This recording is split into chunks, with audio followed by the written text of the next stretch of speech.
narrative. It wasn't during an argument. There was no shouting, no accusations thrown across the room. Instead, it was quiet, too quiet. The kind of silence that makes you realize something is about to change, and not in a way you'd ever wanted. We were in the kitchen. She was standing by the sink, rinsing a plate, her voice calm, deliberate. "You're nothing more than a co-parent to me, not my real match." I wish I could say I didn't hear her, that the words didn't register at first. But I heard them clearly. There was no room for misinterpretation, no hint of regret or hesitation in her tone. It wasn't an emotional outburst. It was a statement, a decision, one she had likely made long before saying it out loud. For a second, I just stood there, staring at the back of her head as she continued washing the plate like she had just informed me about the weather. There was no anger in her voice, no sadness, just detachment. I swallowed hard, but my throat was dry. "So that's how you see me?" My own voice sounded foreign, like it belonged to someone else. She didn't turn around. "I think we both know this hasn't been a real marriage for a long time." There it was again, that calm, factual tone, as if she were talking about a mutual agreement. But this wasn't mutual. This wasn't something I had accepted, let alone acknowledged. I took a step closer, my hands resting on the edge of the counter. "And when did you decide this?" This time, she finally turned to face me, drying her hands with a towel, her expression unreadable. "It's been obvious, hasn't it? We're good parents, but that's all we are. We don't connect like we should. We don't challenge or inspire each other. I think we both deserve something more than just this arrangement." Her words carried a finality that settled in my stomach like a weight. The worst part? She truly believed what she was saying. She had convinced herself that this was just some logical conclusion, that whatever we had built over the years had been reduced to nothing more than a functional parenting partnership. I let out a slow breath, gripping the counter. "So that's it? That's how you see me? Just the father of your children and nothing else?" She shrugged. "I don't want to hurt you, but I also don't want to pretend anymore." Pretend? The realization hit harder than I expected. All the moments we had shared, the late-night talks, the vacations, the quiet mornings drinking coffee together, had they all been an act to her? Had she been going through the motions, waiting for the right moment to let me know I was nothing more than an obligation in her life? I wanted to argue, to make her see how wrong she was. But something held me back. Maybe it was the way she stood there, completely sure of herself. Maybe it was the way she had spoken, as if this was just a casual conversation about something trivial. There was no remorse, no guilt, no sign that this decision had cost her anything at all. The air in the room felt thick, pressing down on me, but I refused to let her see how deep the knife had gone. "Good to know," I finally said, my voice steady. "At least now we're being honest." Something flickered across her face. Surprise, maybe? As if she had expected resistance, a desperate plea to change her mind. But that wasn't going to happen. I turned and walked out of the kitchen, my mind already shifting. If this was how she saw me, then I would make sure she felt the same. I walked out of the kitchen without looking back, but my mind wasn't quiet. Her words kept repeating in my head like a broken record, refusing to fade into the background. "You're nothing more than a co-parent to me." That wasn't something she had just realized in the moment. No, this had been sitting inside her for a long time. Maybe months, maybe years. The more I thought about it, the more I realized this wasn't some sudden epiphany for her. This was just the first time she had decided to say it out loud. And that made me wonder, how long had I been blind to it? That night I barely slept. I lay in bed, staring at the ceiling, rewinding every interaction we had over the past few years, searching for the signs that should have warned me. And they were there, clear as day. I thought back to how she used to be. The way she'd light up when I walked into a room. The way she'd randomly send me texts during the day. Little things, inside jokes, things that made her laugh, songs she heard that reminded her of me. At some point, that stopped. I couldn't even remember the last time she had reached out first. When had I become someone she only talked to, though, when she had to? The way she used to touch me had changed too. It was subtle, but I could see it now. Before there had been warmth, a hand on my arm in passing, a knee resting against mine under the dinner table. Kisses that weren't just routine. Lately, nothing. Her hugs felt more like habit than affection. The way she kissed me, when she even bothered, was just muscle memory. And when was the last time she had looked at me with any kind of admiration? Any kind of desire? I thought back to conversations we'd had, or the ones we hadn't had. She used to ask me about my day, really ask. Not just in the automatic, polite way people do, but in a way that made me feel like she actually cared. At some point, that had stopped too. She still asked, but it was different now. Forced, empty.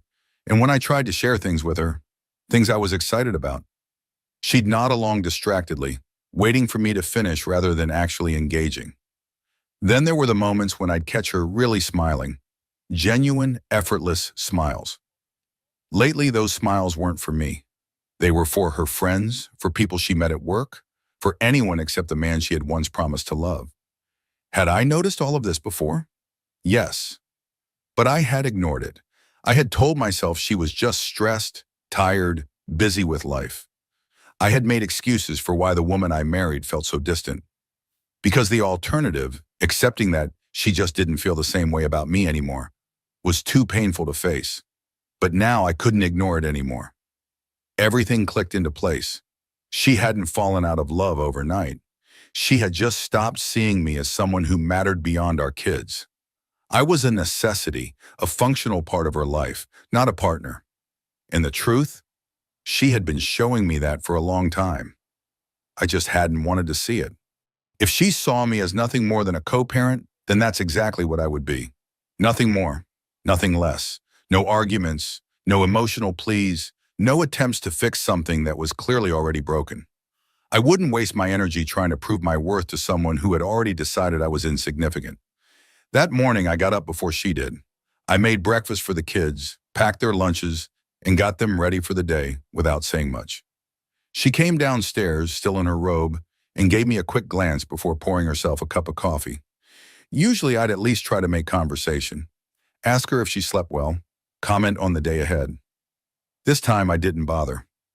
I didn't even acknowledge her, and she noticed. It was subtle at first. She glanced at me a few times, like she was expecting something. Maybe she thought I was upset, that I was silently brooding. But I wasn't. I was just done.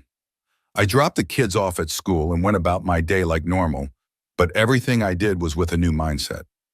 I wasn't her husband anymore, not in the way she wanted me to be.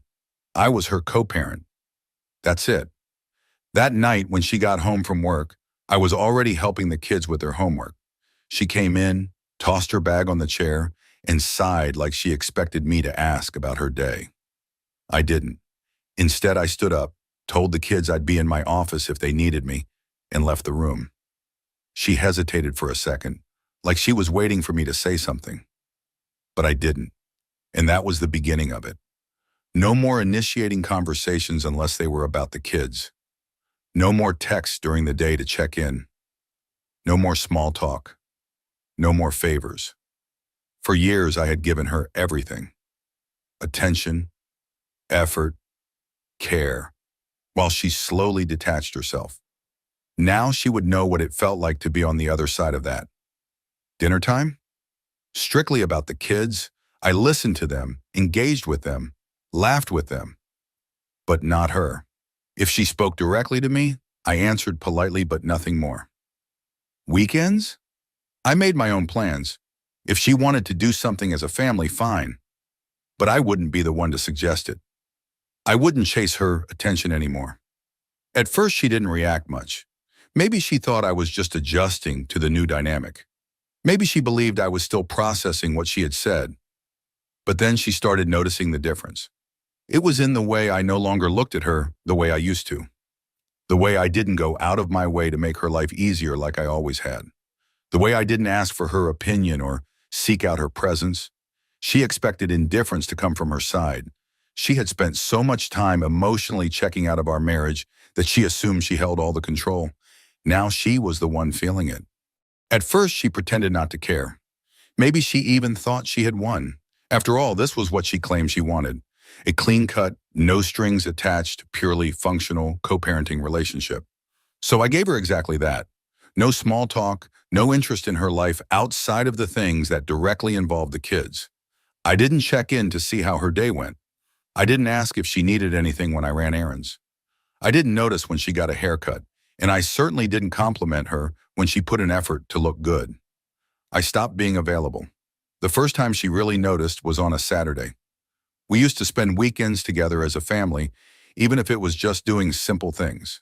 Grocery shopping, taking the kids to the park, watching a movie at home. But this time I made other plans. I took the kids out early in the morning without mentioning it to her. When she came downstairs, I was already gone.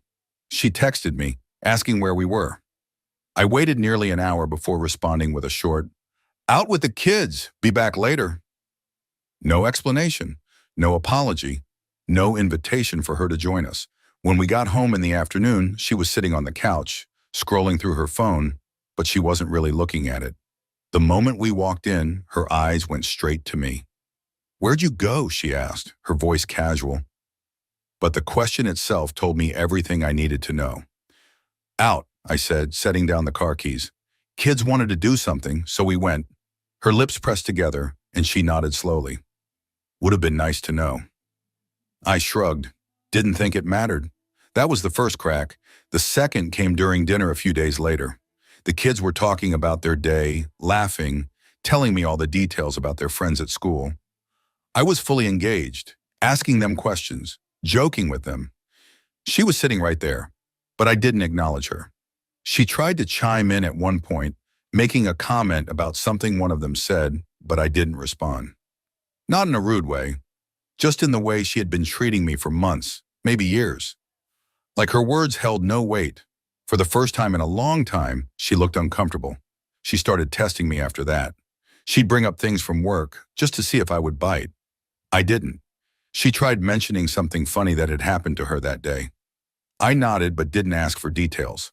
Then, one night, she came home looking irritated. I was in the living room reading, and she stood there for a few seconds like she was waiting for me to acknowledge her.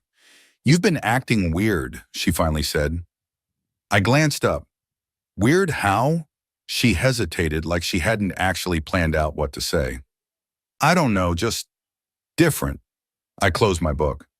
"I thought this is what you wanted." She blinked. "What?" "You said we're just co-parents," I reminded her, my tone neutral. "So that's what I'm doing. Parenting. Everything else is irrelevant, right?" She stared at me, and for the first time since this started, she looked unsure. She opened her mouth like she was about to say something, but then stopped, and that was all the confirmation I needed. She hadn't expected this. She had expected me to beg for her affection, to hold on, to keep trying. She had expected control. Instead, I had given her exactly what she asked for. And now, she was the one who didn't know how to handle it. After that night, something changed. She started paying closer attention, watching me, listening more, trying to read between the lines of my silence. At first, she didn't know how to respond. It was obvious in the little things. The way she hesitated before speaking, the way she'd glance at me like she wanted to say something but held back. She was waiting for me to crack, to break the routine I had set. But I didn't. Instead, I continued as I had been. Focused on the kids, detached from her, absent in the way she had been absent for so long, and it was driving her insane. She started trying, but not in a way that was obvious. It was small at first. One night, she asked if I wanted her to pick up something from the store. I told her I'd already taken care of it. Another night, she made a comment about a show we used to watch together, as if testing whether I'd take the bait and start a conversation. I didn't. Then she got more direct. One evening, after the kids had gone to bed, I was in the kitchen cleaning up. She walked in and leaned against the counter, watching me. "You really don't care, do you?" she asked. I placed the last dish in the rack and turned to face her. "About what?" She let out a frustrated breath. "About any of this. About us." I studied her for a moment, then shrugged. "There is no us." Her jaw tightened. "So that's just it? You're fine with things being like this?" I dried my hands with a towel and met her gaze. "No, but I've accepted it. You made it clear how you see me. I'm just doing the same." She looked away for a second, then back at me. "That's not what I meant when I said that." I almost laughed. "Isn't it?" She pressed her lips together like she wanted to argue, but she couldn't. She knew. She knew she had been the one to kill whatever we had. She had convinced herself for so long that I was just there, just existing, just playing a role in her life that didn't really matter. And now that I had stopped trying, now that I had removed myself emotionally, she was realizing what that actually meant. She had expected me to chase her, to fight for a place in her life she had already written me out of. But when I didn't, she was the one feeling the distance. And the truth was, I had nothing left to give. She had drained me for so long, taken everything I had without even realizing it. And now that I had finally stopped pouring myself into a relationship that wasn't even real anymore, she was the one who felt empty. I picked up my phone and walked past her without another word. For the first time, she was the one left standing alone. She wanted to talk. That much was clear. The problem was I had nothing left to say. The signs had been there for weeks. The way she watched me differently. The way she hesitated before speaking. Like she was second-guessing everything. She wasn't used to this version of me. The man who didn't chase her. The man who no longer needed her approval. But I was done waiting for her to figure things out. One night after the kids were asleep, I sat across from her at the kitchen table. I didn't need a dramatic setup, no emotional speeches. Just clarity. "We need to talk," I said. She looked up from her phone, surprised, maybe even hopeful. "Yeah? I want a divorce." I had expected a reaction, maybe anger, maybe immediate resistance. But what I got was something else entirely. Silence. She just sat there staring at me. I could almost see the wheels turning in her head, trying to process what I had just said. She had spent so long being the one in control, the one who got to decide what we were, what we weren't. And now that control was gone. When she finally spoke, her voice was quieter than I expected. "Are you serious?" I nodded. "Completely." She swallowed, looking away for a moment. "Why now?" That almost made me laugh. "Why now? After everything?" "Because I finally see it," I said. "You checked out of this marriage a long time ago, and I should have followed you out the door when you did." Her fingers tightened around the edge of the table. "I never wanted this." I leaned back. "Didn't you?" She shook her head, frustration creeping into her voice. "I just wanted us to be honest about what we were. I never said I wanted to end it." I exhaled sharply, shaking my head. "You didn't have to say it. You showed me every single day, the way you treated me, the way you looked at me like I was just an obligation, like I was some background character in your life." Her jaw clenched. She wanted to argue, to say it wasn't true, but she couldn't, because we both knew it was. I didn't need to convince her. I wasn't there to make her see my worth. I had already wasted enough time trying to prove myself to someone who had already made up her mind about me. She finally whispered, "What about the kids?" That was the only thing that mattered. "We figure it out. We co-parent, just like you wanted." She looked like she wanted to say something else, but for the first time, she was the one who didn't have the words. I stood up. "I'll start looking for a place tomorrow." And that was it. No fight, no dramatic, tearful goodbye. Just the end. As I walked away from the table, I realized something. I wasn't leaving because I was broken. I was leaving because I was finally whole again. Our story has come to an end.